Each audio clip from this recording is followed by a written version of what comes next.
Welcome to Vijay stitching. இந்த வீடியோவில் ப்ளவுஸோட பேக் பார்ட்டுக்கு எப்படி ஒரு ஸ்கேலப் நெக் டிசைன் கட் பண்ணி தைக்கலாம் அப்படின்ட்டு பார்க்கலாம். இது பேக் ஓப்பன் ப்ளவுஸ் அப்படிங்கிறதுனால ஃபோல்டிங்கில் ரெண்டாக கட் பண்ணி எடுத்துக்கலாம்.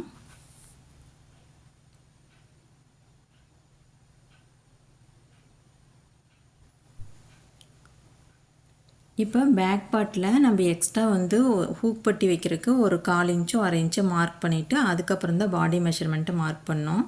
நான் அந்த மாதிரி தான் மார்க் பண்ணியிருக்கிறேன். இப்போ நம்ம கேன்வாஸ் வச்சு மார்க் பண்ணிக்கலாம். கேன்வாஸ் கொடுக்கும்போது நம்ம எந்த அளவுக்கு ஸ்கேலப் நெக் டிசைன் வரைகிறோமோ அதோட அகலம் உயரம் 1 இன்ச் அளவுக்கு எக்ஸ்ட்ரா இருக்கிற மாதிரி கேன்வாஸ் எடுத்துக்கணும். இந்த மாதிரி எடுத்து வச்சுட்டு நம்ம பேக்கோடைய லென்த் பார்த்துக்கலாம். அதாவது நெக்கு எந்த அளவுக்கு இறக்க வேணுமோ அந்த அளவுக்கு நம்ம ஃபஸ்ட்டு மார்க் பண்ணிக்கணும். நான் 9.5 இன்ச் வச்சுக்கிறேன். அதுக்கு மேலே வச்சோம் அப்படின்னாக்கா பேக் நெக் ரொம்ப லோவாக போயிடும். இப்போ டிசைன் கொடுக்குறனால அகலமாகவும் இருக்குது இல்லைங்களா, அதனால் ஒயரை கரெக்டான அளவு வச்சுக்கலாம். இப்போ கேன்வாஸில் நம்ம அந்த ஹூக் மாட்டுருக்கு கேப் கொஞ்சமாக விட்டுக்கணும். நான் ஒரு 1/4 இன்ச் அளவுக்கு 1/4 இன்ச்சுக்கு ஒரு பாயிண்ட் அதிகமாக இருக்கிற மாதிரி விட்டுருக்குறேன். நீங்கள் 1/2 இன்ச்சோ 1 இன்ச்சோ எவ்வளோ தேவையோ அந்த அளவுக்கு விட்டுக்கலாம். நம்ம ஹூக் மாட்டும்போது அந்த அளவு கரெக்டாக இருக்கும் அப்படிங்கிறனால நான் ஒரு 1/4 இன்ச்சுக்கு எக்ஸ்ட்ரா விட்டுருக்குறேன். கழுத்தோட அகலம் எவ்வளோ மார்க் பண்ணியிருக்கிறோமோ அதே அளவில் ஒரு பாக்ஸ் போட்டுக்கலாம். மேலே கீழே மார்க் பண்ணிவிட்டு லைன் போட்டு பாக்ஸ் போட்டுக்கலாம்.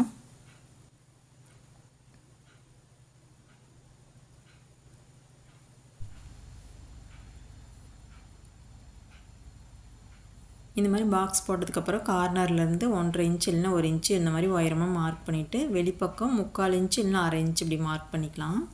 மார்க் பண்ணிவிட்டு நம்ம கழுத்து பகுதியிலேருந்து கிராஸாக ஒரு லைன் போட்டுக்கணும். ரொம்ப அகலப்படுத்தாமல் அந்த பாக்ஸ்குள்ளே இருக்கிற மாதிரி ஒரு லைன் போட்டுக்கலாம். ஸ்கேலப் வரையறதுக்கு அட்டையில் கட் பண்ணி வச்சுருக்கிறேன். ஃபோல்டிங்கில் 3/4 இன்ச் ஆகும், அதில் உயரம் 1/2 இன்ச்சாகவும் இருக்கிற மாதிரி கட் பண்ணியிருக்கிறேன். இப்போ இதையே நம்ம வரைஞ்சிக்கலாம். இப்போ இந்த மாதிரி வச்சு வரைஞ்சோம் அப்படின்னா பார்க்குறக்கு அழகாக இருக்கும். நம்ம எப்பவும் போல் ஸ்கேலப் வரையாமல் டிஃப்ரெண்ட்டாக இந்த மாதிரி திருப்பி வச்சு வரைஞ்சிக்கலாம். இது பூ மாதிரி பார்க்க நல்லாயிருக்கும். இப்போ வரையும் போது நம்ம அப்படியே ஸ்ட்ரெயிட்டாக அடுத்த ஸ்கேலப் கொண்டுட்டு போகாமல் கீழே கொஞ்சம் குறுகலாக வச்சுக்கணும். ஸ்ட்ரெயிட்டாக கொண்டு போனோம் அப்படின்னாக்கா கழுத்து ரொம்ப அகலமாயிரும். அதனால் கீழே பார்த்த மாதிரி தள்ளி வச்சுட்டு வரைஞ்சிக்கலாம். எப்போவுமே ஸ்கேலப் வரையும்போது கேர்வ் கரெக்டாக தெரிகிற மாதிரி வரைஞ்சிக்கணும். அப்போ தான் ஸ்டிச்சிங் பண்ணினதுக்கப்புறம் பார்க்குறக்கு நீட்டாக அழகாக இருக்கும். இப்போ இந்த லைனை கீழே வரைக்கும் நம்ம ஜாயின் பண்ணிக்கலாம். இது ஒரு கேர்வ் மாதிரி ஜாயின் பண்ணிட்டோம் அப்படின்னா பார்க்குறக்கு நீட்டாக இருக்கும். ஒரு பூ மாதிரி நமக்கு இருக்கும் பார்க்குறக்கு.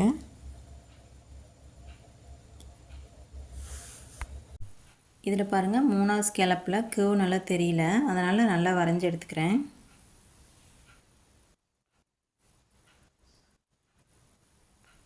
வரைஞ்சி முடித்ததுக்கப்புறம் இதை கட் பண்ணி எடுத்துக்கலாம். கட் பண்ணி எடுக்கும்போது கேன்வாஸை 1 இன்ச் அளவுக்கு எக்ஸ்ட்ரா விட்டு கட் பண்ணிக்கணும். உள்ளுக்குள்ளே நம்ம லைன் போட்டிருக்குறோம். அந்த லைன் கரெக்டாக அந்த லைன் மேலேயே நம்ம கட் பண்ணணும். அப்போ தான் ஸ்டிச் பண்ணதுக்கப்புறம் பார்க்குறக்கு அழகாக இருக்கும். கட் பண்ணும்போது நம்ம அந்த சிசரோடைய கார்னரில் வச்சு கட் பண்ணோம் அப்படின்னா கரெக்டாக அந்த ஷேப் வந்துடும்.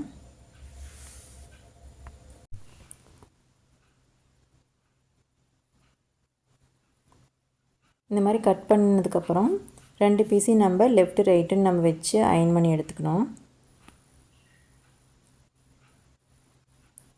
இப்போ இந்த மார்க் பண்ணுற இடம் தான் கழுத்தோடைய இறக்கம் வரும்.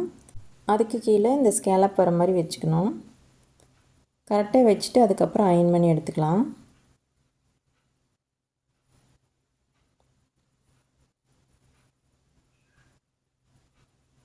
ரெண்டு பக்கம் கரெக்டான அளவு வச்சுருக்குமா அப்படின்னு செக் பண்ணி பார்த்துட்டு அதுக்கப்புறம் தான் அயன் பண்ணணும்.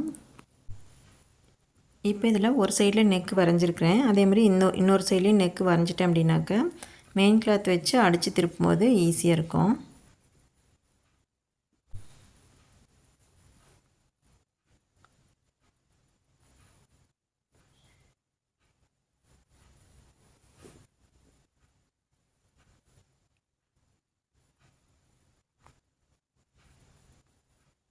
அவ்வளோதாங்க. இதை மெயின் கிளாத்தில் வச்சு அடித்து திருப்பிக்கலாம்.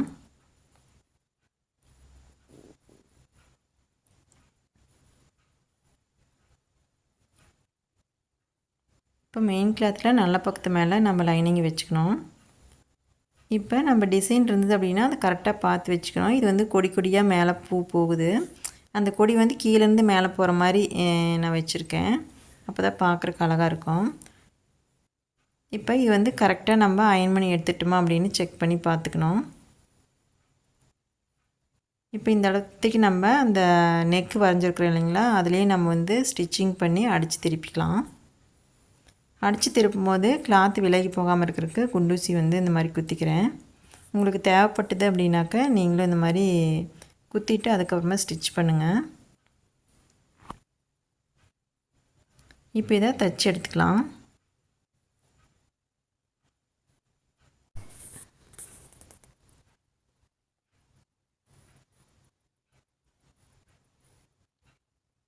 கார்னர் வரும்போது கரெக்டாக திருப்பிக்கணும். அந்த கேன்வாஸ் நம்ம எந்த இடத்த கட் பண்ணியிருக்கிறோமோ அந்த கட்டிங் மேலேயே தையல் போட்டு வரணும். அப்போ தான் வந்து ஷேப் வந்து கரெக்டாக நமக்கு தெரியும்.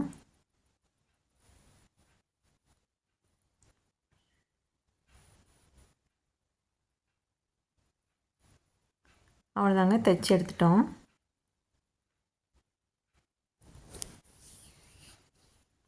இப்போ இன்னொரு பகுதியும் வந்து இதே மாதிரியே தைச்சி எடுத்துக்கலாம்.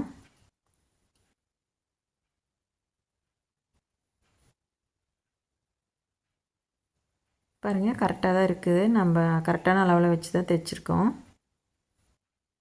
இப்போ இதை கட் பண்ணிவிட்டு நம்ம அங்கங்கே சிசர் கட் போட்டுக்கலாம். அதாவது எந்த இடத்துல எல்லாம் வளைவு இருக்குதோ அங்கெல்லாம் சிசர் கட் போட்டுக்கலாம். இந்த மாதிரி போட்டதுக்கப்புறம் திருப்பி எடுத்துக்கணும். திருப்பும் போது நம்ம அதாவது ஒரு டூல்ஸ் வச்சு அதுக்கப்புறம் திருப்பிக்கணும். இப்போ இந்த இடத்துல ஹூக் மாட்டுற இடம் இருக்குது. இது வந்து ரொம்ப ஷார்ப்பாக இருக்கிறதுனால ஏதாவது ஒரு டூல்ஸ் வச்சு திருப்பணும் அப்படின்னா ஈஸியாக திரும்பிக்கும். அந்த ஸ்கேலப்பையும் நம்ம வந்து கரெக்டாக திருப்பி விட்டுறணும். அப்போ தான் அந்த வளைவெல்லாம் வந்து அழகாக தெரியும்.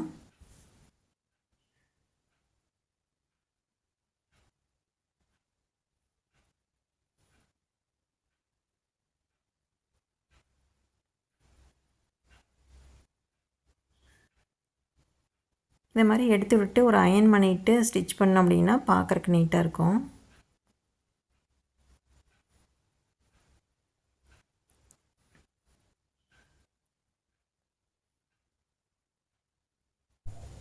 இப்போ தான் அயன் பண்ணி எடுத்துட்டேன். இப்போ இது வந்து மேல் தையல் போட்டுக்கலாம். இந்த மாதிரி மேல் தையல் போட்டோம் அப்படின்னாக்கா கிளாத் வந்து லைனிங்கை விட்டு பிரிஞ்சு வராமல் அது படிஞ்சு அந்த டிசைனோடு படிஞ்சு பார்க்க நீட்டாக இருக்கும்.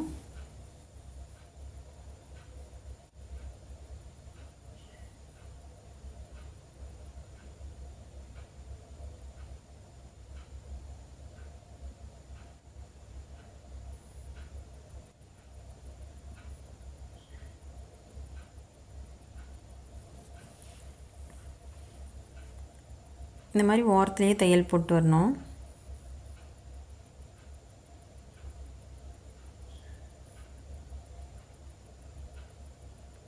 அவ்வளோதாங்க, தைச்சி முடிச்சிட்டோம்.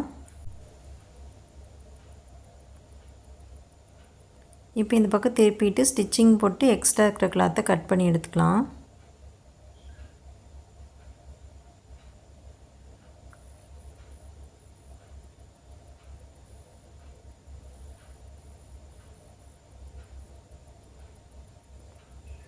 இப்போ கிளாத் வந்து கட் பண்ணி எடுத்துடலாம். இப்போ இதே மாதிரியே இன்னொரு பகுதியும் தைச்சி எடுத்துக்கிறேன்.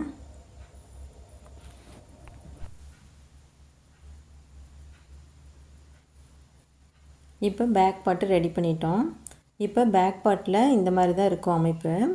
இப்போ பேக் பார்ட் நம்ம தைச்சி முடிச்சதுக்கப்புறம் நார்மலாக ஒரு ப்ளவுஸில் எப்படி பேக் டாட் பிடிப்போமோ அதே மாதிரி இதுக்கு பிடிச்சி எடுத்துக்கணும். அதுக்கப்புறம் ஹூக் பட்டி ரெடி பண்ணிக்கலாம். இப்போ நார்மலாக நம்ம ப்ளவுஸ்க்கு ஃப்ரண்ட்டில் எப்படி ஹூக் பட்டி ரெடி பண்ணுவோமோ அதே மாதிரி தான் இதுக்கும் ரெடி பண்ணோம். மேலேயும் ஒரு ஹூக் வச்சுட்டு அதுக்கு ஒரு லூப் கொடுத்துடலாம். கொடுத்துட்டோம் அப்படின்னா ஃபிட்டிங் வந்து கரெக்டாக இருக்கும். இப்போ கீழே ஹூக் பட்டி ஐப்பட்டி தைச்சி எடுத்துக்கலாம். அதுக்கு 3 இன்ச் அளவில் ஃபோல்டிங்கில் கிளாத் எடுத்துக்கணும். அதாவது 6 இன்ச் அளவு அகலம் இருக்கணும். ஃபோல்டிங்கில் 3 இன்ச் இருக்கிற மாதிரி எடுத்துக்கிட்டோம் அப்படின்னாக்கா கொஞ்சம் மொத்தமாக இருக்கும். இந்த பக்கம் ஃபஸ்ட்டு ஐப்பட்டி எடுத்துக்கலாம். நம்ம லைனிங் பக்கமாக வச்சு தைச்சி எடுத்துக்கணும். ஃபஸ்ட்டு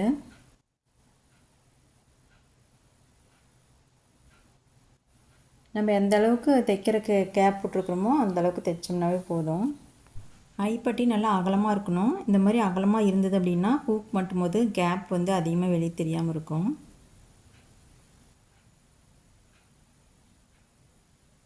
இந்த மாதிரி ஃபோல்டு பண்ணிவிட்டு மேலே வந்து தையல் போட்டுக்கலாம். தையல் போடும்போது ஃபுல்லாக தையல் போட்டு எடுத்துக்கலாம். நம்ம வந்து வி ஷேப் வந்து கொடுக்க போகிறதில்ல. அதுக்கு பதிலாக நூல்லையே லூப் கட்டிக்கலாம். இந்த மாதிரி லூப் கட்டிட்டு நம்ம ஹூக் மாட்டினோம் அப்படின்னாக்க நம்ம கழட்டினா மட்டும்தான் அந்த ஹூக் கழண்டு வரும். அதுவாகவே வந்து கழண்டு வராது. அந்த அளவுக்கு வந்து இது ஸ்ட்ராங்காக இருக்கும். எப்பவுமே பேக் ஓப்பன் ப்ளவுஸ்க்கு இந்த மெத்தட் வந்து கரெக்டாக இருக்கும். அதனால் நீங்களும் இந்த மெத்தடை ட்ரை பண்ணி பாருங்கள்.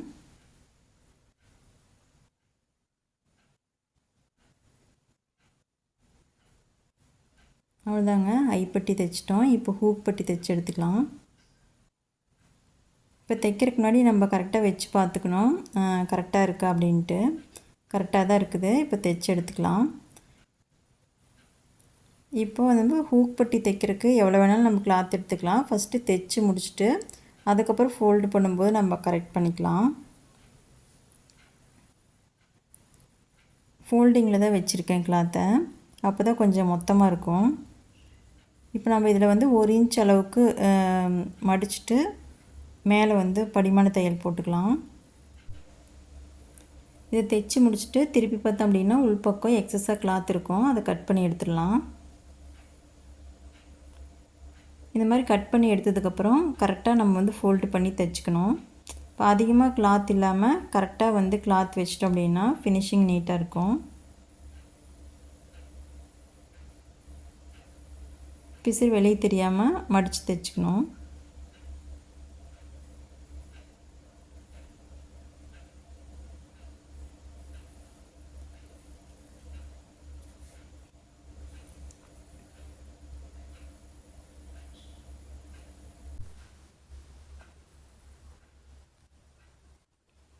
அவ்வளோதாங்க, தைச்சி முடிச்சாச்சு.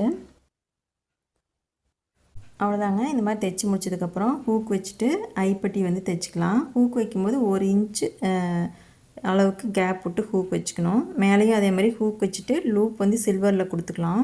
அந்த மாதிரி கொடுத்தோம் அப்படின்னா அது வந்து பிரிஞ்சு வராமல் இருக்கும். எப்போவுமே ஸ்கேலப் டிசைன் ஒரே மாதிரி போடாமல் இந்த மாதிரி டிஃப்ரெண்ட்டான மெத்தடில் போட்டு தைச்சி பாருங்கள், பார்க்குறக்கு அழகாக இருக்கும். இதுலேயே கிராண்டாக வேணும் அப்படின்னு நினைக்கிறவங்க 2 கர்வ் வந்து எக்ஸ்ட்ரா போட்டுக்குங்க. அப்போ போடும்போது பார்க்குறக்கு வந்து இன்னும் கொஞ்சம் நெக்கு பெருசாகவும் இருக்கும், பார்க்குறக்கு அழகாகவும் இருக்கும். இந்த நெக் டிசைன் உங்களுக்கு பிடிச்சிருந்தது அப்படின்னா நீங்களே இதே மாதிரி கட் பண்ணி தைச்சி பாருங்கள். தேங்க்யூ.